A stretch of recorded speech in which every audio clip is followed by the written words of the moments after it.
Hey everyone, in this video I will show you how to withdraw your PayPal money straight to your phone in which no bank account is needed.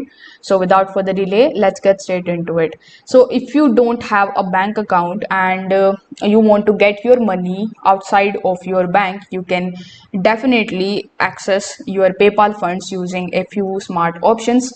So first of all, you need to check if PayPal to mobile money is available in your country.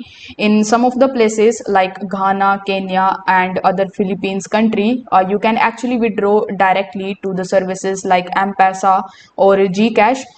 Just you need to link your mobile wallet in PayPal and then tap on the transfer funds option, and then you need to select your mobile option and enter your amount and confirm that transaction. Another way is using PayPal's prepaid card or any virtual card. So there are services like Payoneer, Revolut and Wise that let you link a virtual card to PayPal.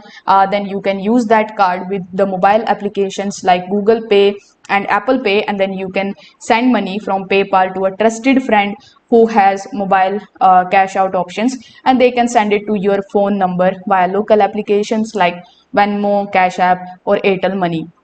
So if you don't have any bank, no problem. If this video helped you out, please like this video, share it with your friends and subscribe for more smart payment tips. Thanks for watching.